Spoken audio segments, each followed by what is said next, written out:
Hi friends, hello, good morning. ఎలా ఉన్నారు? బాగున్నారా? నేనైతే చాలా బాగున్నాను. మీరందరూ బాగుండాలని మనస్ఫూర్తిగా కోరుకుంటున్నాను. బట్ ఏంటంటే ఈ విషయం అమ్మ గురించి కాసేపు మాట్లాడుతూనే వినండి. అమ్మ ఎంత గొప్పదంటే తల్లిని మించిన యోధులు ఎవరూ లేరు అనే మాట చాలా గొప్పది. అసలు అమ్మ అనే పదమే గొప్ప. బట్ తల్లిని ఎప్పుడు విమర్శించకండి. ఎవరైనా సరే తల్లిని ఎప్పుడు విమర్శించకండి. తల్లి చిన్నప్పటి నుంచి ఏం చేసింది మన కోసం అనేది ఒకసారి గమనించుకోండి. తనకి తినాలనిపించినవి కూడా తినదు. ఒక తల్లి అయిన తర్వాత తనకి ఏదైనా తినాలనిపించినా తినదు. తనకి ఏదైనా కావాలి అని కోరికలు ఉంటాయి కదా, బట్టలు కానివ్వచ్చు, ఇంకేదైనా అవ్వచ్చు.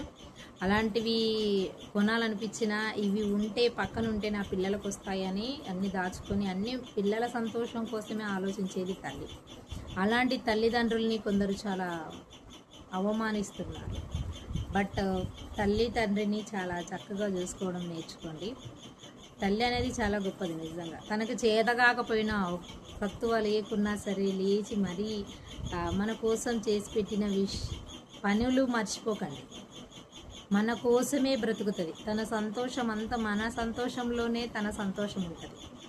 తనకంటూ తల్లికంటూ ఎన్ని కష్టాలున్నా సరే వాటిని దాచేసి మన ముందు చిరునవ్వుతో హాయిగా ఉంటూ మన కోసం బ్రతుకుతూ ఉంటుందన్నమాట. ప్రతీదీ సాక్రిఫైస్, నిజంగా ప్రతీదీ త్యాగం చేస్తుంది. తన టైం తనకి చేత కాకుండా లేస్తుంది. మనకంటే వండేది తను, తినేది లాస్ట్కు తనే. వంటలన్నీ చేసేది తను. మనమంతా తింటాం, బాగుంది అనేసి అన్నీ తింటాం, మిగిలిందా లేదా అనేది కూడా చూడము. బట్ నిజంగా ఎందుకు లేటు తింటుందా, ఎందుకు లేటు పడుకుంటుందా మా అమ్మ అని అనుకునేవాళ్ళం. కానీ ఇప్పుడైతే మనం చేస్తూ ఉంటే మనకు అర్థమవుతుంది అనమాట. ఏ విలువైనా సరే తల్లిదండ్రుల విలువ ఒక తల్లి అయితే కానీ తల్లి విలువ అర్థం కాదు. తండ్రి విలువ కూడా అంతే. ఏ కొడుకుకైనా తండ్రి అయిన తర్వాతే అర్థమవుతుంది. బట్ కొంతమంది అయితే తండ్రిని చాలా చక్కగా చూసుకుంటారు. బట్ చూసుకోండి, అలాగే చూసుకోండి ప్లీజ్. తల్లిదండ్రులను మాత్రం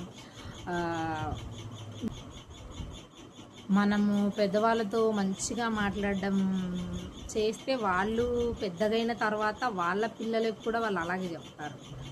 వాళ్ళు మన పిల్లల్ని మనం మన పిల్లల ముందు ఎలా ఉంటున్నామో మన పిల్లలు కూడా అలాగే ఉంటారు. పెద్దవాళ్ళతో మనం మంచిగా ఉండడం నేర్చుకోవాలి. మన పిల్లలు కూడా అలాగే ఉంటారు, వాళ్ళ పిల్లలు అలాగే ఉంటారు. ముఖ్యంగా మనిషికి మంచి వ్యక్తిత్వాన్ని నేర్పించాలి పిల్లలు. చాలామంది పిల్లల్లో మంచి వ్యక్తిత్వం ఉండలేదు చాలామందికి. బట్ చూస్తున్నాం కదా బయట. అందుకని అసలు తల్లిదండ్రి ఏది చెప్పినా తప్పు. మనం అన్నీ చెయ్యొచ్చు, పిల్లలకి అన్నీ చెయ్యొచ్చు, కానీ తొందరగా రా అని చెప్పడానికి హక్కు లేదు. ఏదంటే అది ఇప్పించడానికి హక్కు ఉంది. వాళ్ళు అది కొనుక్కున్నారు, వీళ్ళు ఇది కొనుక్కున్నారు అంటే 1,00,000 కష్టాలు పడి అన్నీ తీసుకొచ్చి ఇస్తారు డాడీ మమ్మీ. కానీ వాళ్ళు రూల్స్ పెట్టకూడదు. తొందరగా రావాలి, చదువుకోవాలి, అక్కడికి వెళ్ళకూడదు, ఇక్కడికి వెళ్ళకూడదు, ఇవన్నీ చెప్తే మాత్రం మనకు చిరాకేస్తుంది కదా.